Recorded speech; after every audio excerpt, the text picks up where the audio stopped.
Selama lebih dari 1000 tahun, ada satu kota yang dianggap sebagai benteng paling kuat di dunia, Konstantinopel. Kota ini bukan hanya pusat kekuasaan Kekaisaran Bizantium, tetapi juga simbol kekuatan yang hampir mustahil ditaklukkan. Dinding pertahanannya yang terkenal, tembok Theodosius, berdiri megah dengan sistem pertahanan berlapis yang membuat para penyerang berkali-kali mundur dengan kekalahan. Selama berabad-abad, berbagai kerajaan besar mencoba merebut kota ini, namun semuanya gagal.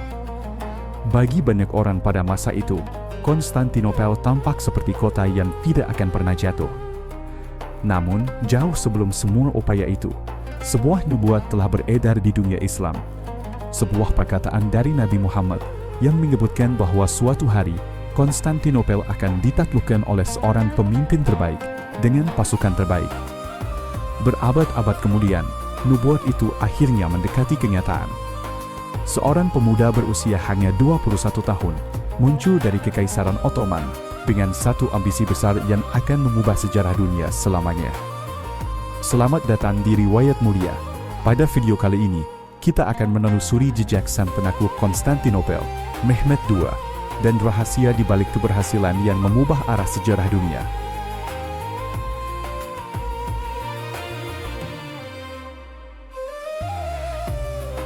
Berabad-abad sebelum jatuhnya Konstantinopel, sebuah hadis yang diriwayatkan dari Nabi Muhammad telah menyebar luas di kalangan umat Islam. Dalam hadis tersebut disebutkan bahwa Konstantinopel suatu hari akan ditaklukkan. Bukan hanya itu, penakluknya digambarkan sebagai seorang pemimpin terbaik dengan pasukan terbaik. Perkataan ini menjadi sesuatu yang lebih dari sekadar ramalan. Ia berubah menjadi visi besar yang hidup dalam imajinasi para pemimpin Muslim selama berabad-abad. Sejak masa kekhalifahan awal hingga berbagai dinasti Islam berikutnya, banyak penguasa mencoba mewujudkan nubuat tersebut. Ekspedisi militer dikirim, armada besar dikerahkan, dan pengepungan terhadap Konstantinopel berkali-kali dilakukan. Namun, kota itu tetap berdiri. Benteng pertahanan yang kuat, tembok berlapis, serta posisi geografisnya yang strategis membuat Konstantinopel hampir mustahil ditembus. Setiap kegagalan justru semakin memperkuat reputasi kota itu sebagai benteng yang tidak terkalahkan. Namun di sisi lain, kegagalan-kegagalan itu tidak memadamkan harapan. Sebaliknya, nubuat tersebut terus diwariskan dari satu generasi ke generasi berikutnya. Para ulama, pemimpin, dan prajurit tetap memandangnya sebagai janji yang suatu hari pasti akan terwujud. Bagi sebagian orang, itu adalah cita-cita jauh yang mungkin baru akan terjadi di masa depan. Tetapi bagi seorang pangeran muda dari Kekaisaran Ottoman, nubuat itu bukan sekadar cerita, ia adalah tujuan hidup. Sejak usia muda, pangeran itu tumbuh dengan keyakinan bahwa ia mungkin saja menjadi pemimpin yang disebut dalam nubuat tersebut.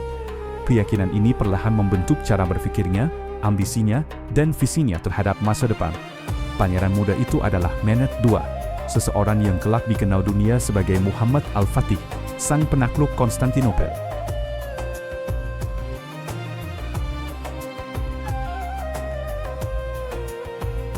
Mehmed II lahir pada tahun 1432 sebagai putra dari Murad II, penguasa besar dari Kekaisaran Ottoman. Sejak awal kehidupannya, Mehmed tidak dibesarkan sebagai anak biasa. Ia dibesarkan sebagai calon pemimpin sebuah imperium besar. Di lingkungan istana, pendidikan yang ia terima sangat ketat dan terstruktur. Para guru terbaik dipilih untuk membentuk karakter, kecerdasan, dan kepemimpinannya sejak usia dini. Ia mempelajari berbagai cabang ilmu, mulai dari ilmu agama, hukum Islam, hingga sejarah peradaban. Selain itu, Mehmed juga mempelajari strategi militer, politik pemerintahan, dan seni kepemimpinan. Tidak hanya itu, ia juga dikenal sebagai seorang pelajar yang sangat cerdas.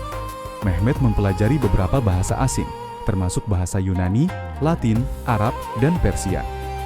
Kemampuan ini memberinya akses langsung kepada berbagai karya filsafat, ilmu pengetahuan, dan strategi militer dari berbagai peradaban. Namun di antara semua gurunya, ada satu sosok yang memberikan pengaruh yang sangat besar dalam hidupnya. Ia adalah Aksyamsaddin, seorang ulama dan pembimbing spiritual yang dihormati di lingkungan Ottoman.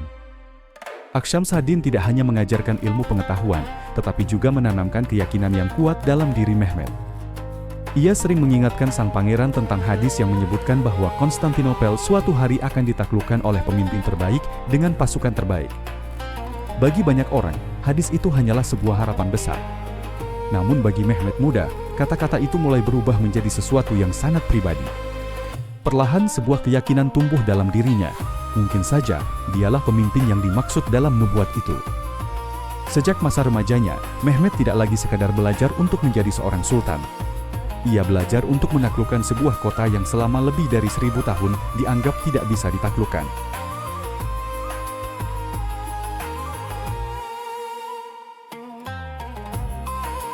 Pada tahun 1451, sebuah perubahan besar terjadi di Kekaisaran Ottoman. Setelah wafatnya Murad II, tahta kekaisaran berpindah kepada putranya, Mehmed II. Saat itu usianya baru sekitar 19 tahun. Bagi banyak penguasa di Eropa, kabar ini justru dianggap sebagai peluang. Mereka memandang Mehmed sebagai seorang pemimpin muda yang belum berpengalaman. Dalam pandangan mereka, seorang sultan yang begitu muda tidak akan mampu mengendalikan kekaisaran besar seperti Ottoman. Sebagian penguasa bahkan yakin bahwa masa pemerintahannya akan penuh dengan kelemahan dan ketidakstabilan. Namun, mereka salah menilai.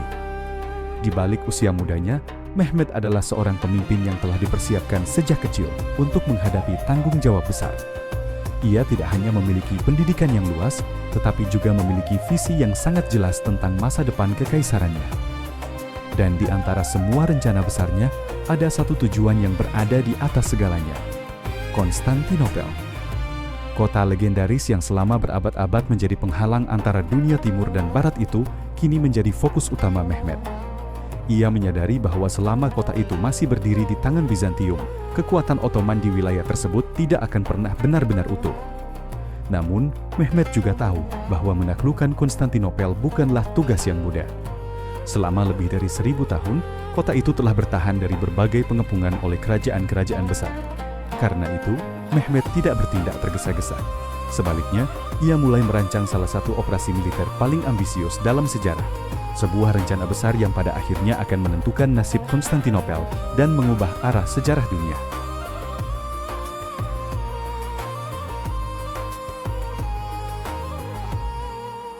Setelah naik tahta, Mehmed II tidak langsung menyerang Konstantinopel. Ia memahami bahwa kota yang telah bertahan lebih dari 1000 tahun tidak bisa ditaklukkan hanya dengan keberanian atau jumlah pasukan semata. Penaklukan Konstantinopel membutuhkan sesuatu yang jauh lebih besar, persiapan yang matang, strategi jangka panjang, dan inovasi militer yang belum pernah digunakan sebelumnya. Salah satu langkah pertama yang ia lakukan adalah membangun sebuah benteng raksasa di tepi Selat Bosporus. Benteng ini dikenal sebagai Rumeli Hisari. Letaknya sangat strategis. Dari benteng ini, Ottoman dapat mengontrol jalur laut menuju Konstantinopel dan memutus bantuan militer maupun logistik yang mungkin datang dari sekutu Bizantium di Eropa. Namun, Mehmed tidak berhenti di sana. Ia juga memulai proyek militer yang sangat ambisius, pembuatan meriam raksasa. Untuk itu, ia mempekerjakan seorang insinyur bernama Orban yang memiliki keahlian dalam pembuatan senjata pengepungan. Bersama timnya, Orban merancang meriam raksasa yang mampu menembakkan bola meriam seberat ratusan kilogram. Senjata ini dirancang khusus untuk satu tujuan, menghancurkan tembok Theodosius yang selama berabad-abad dianggap tidak bisa ditembus. Sementara itu, Mehmed juga mempersiapkan pasukan dalam jumlah besar. Ribuan prajurit dilatih, armada kapal diperkuat, dan logistik perang diorganisir dengan sangat teliti. Semua ini menunjukkan satu hal yang jelas: penaklukan Konstantinopel bukanlah rencana yang dibuat secara tiba-tiba. Ia adalah hasil dari persiapan besar, perhitungan yang matang, dan visi seorang pemimpin muda yang bertekad untuk mewujudkan sesuatu yang selama berabad-abad dianggap mustahil.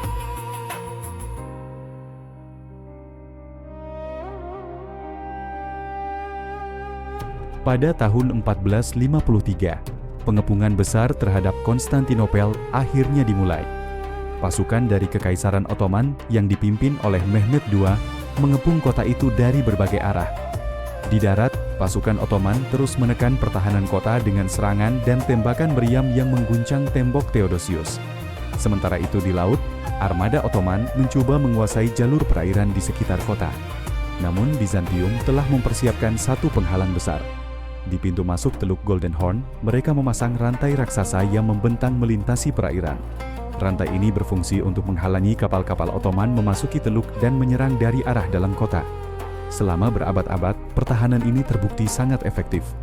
Tetapi Mehmed tidak berniat menyerah pada hambatan tersebut. Sebaliknya, ia merancang sebuah strategi yang bahkan bagi banyak orang terdengar hampir mustahil. Ia memerintahkan pasukannya untuk memindahkan kapal-kapal perang melalui daratan. Ratusan kapal kecil Ottoman ditarik melewati perbukitan menggunakan jalur papan kayu yang dilumasi minyak dan lemak agar kapal dapat meluncur lebih mudah. Operasi ini dilakukan secara diam-diam pada malam hari. Ketika pagi tiba, penduduk dan pasukan Bizantium dikejutkan oleh pemandangan yang tidak mereka bayangkan sebelumnya. Kapal-kapal Ottoman kini telah berada di dalam Teluk Golden Horn, tepat di belakang garis pertahanan mereka. Strategi berani ini langsung mengubah keseimbangan perang. Untuk pertama kalinya selama pengepungan, Konstantinopel benar-benar berada dalam bahaya besar.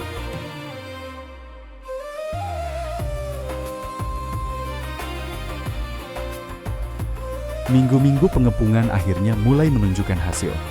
Tembakan meriam besar milik pasukan Kekaisaran Ottoman terus menghantam pertahanan Konstantinopel tanpa henti. Dinding legendaris tembok Theodosius yang selama berabad-abad melindungi kota itu mulai retak dan melemah.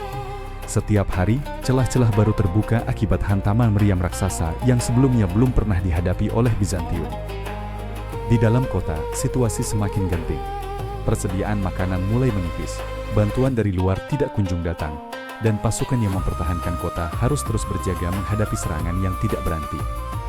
Di tengah krisis itu, pemimpin terakhir Kekaisaran Bizantium, Konstantin XI Palaiologos, memilih untuk tetap bertahan bersama rakyat dan tentaranya. Ia menolak meninggalkan kota. Sebaliknya, ia memimpin langsung pertahanan di garis depan, mempersiapkan pasukannya untuk menghadapi serangan besar yang semakin dekat.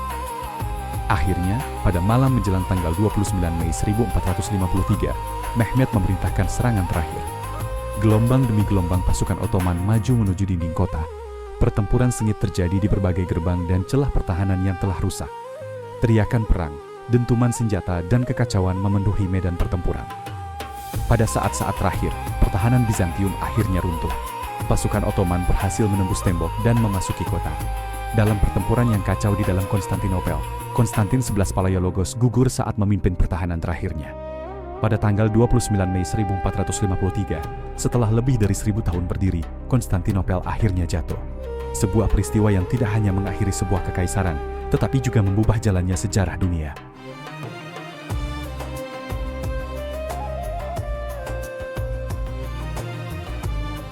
Jatuhnya Konstantinopel pada tanggal 29 Mei 1453 bukan sekedar kemenangan militer bagi Kekaisaran Ottoman.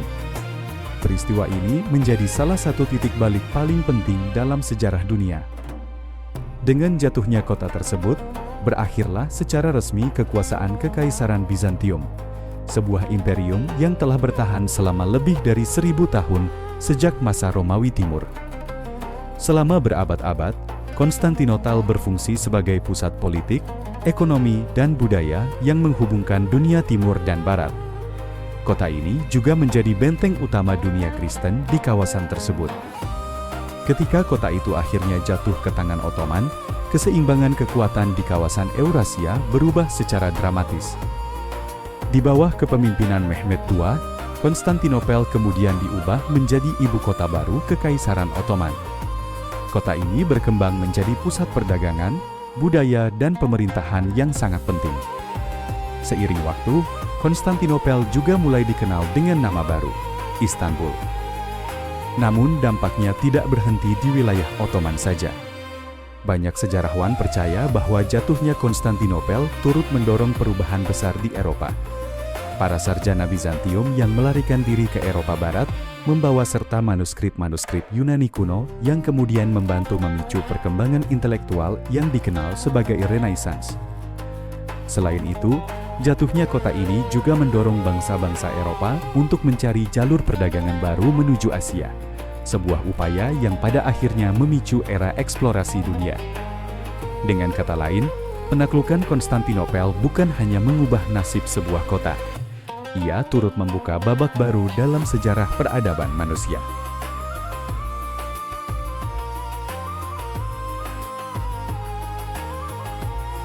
Ketika orang membicarakan penaklukan Konstantinopel, banyak yang fokus pada satu hal, kemenangan militer besar yang dicapai oleh Mehmed II.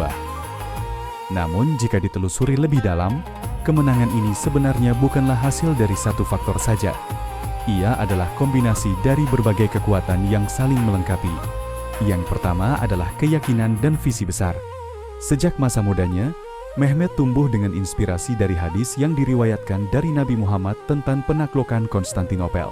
Keyakinan ini tidak hanya menjadi motivasi pribadi, tetapi juga menjadi sumber semangat bagi pasukannya. Yang kedua adalah pendidikan. Sejak kecil, Mehmed dididik dengan disiplin yang sangat kuat.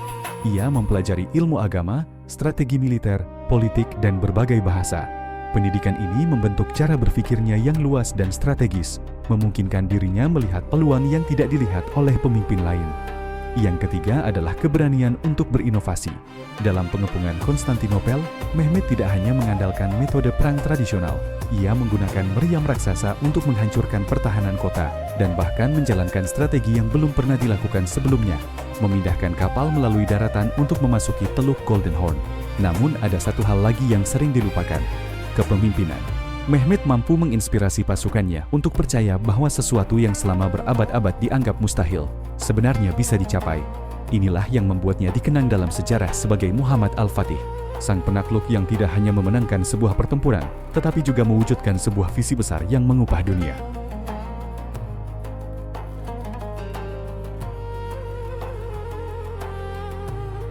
Kisah Mehmed II, atau yang dikenal sebagai Muhammad Al-Fatih, bukan sekedar kisah tentang jatuhnya Konstantinopel.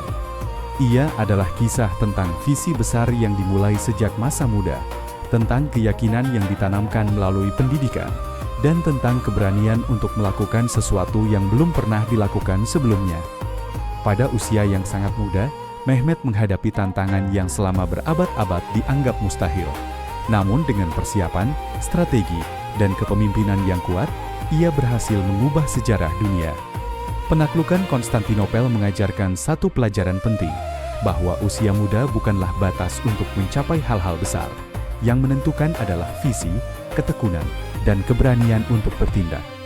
Terima kasih telah menelusuri jejak sang penakluk Konstantinopel bersama kami.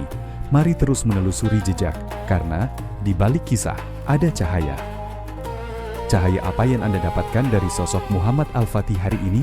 Tuliskan pendapatmu di kolom komentar agar kita bisa belajar bersama dari kisah-kisah luar biasa dalam sejarah.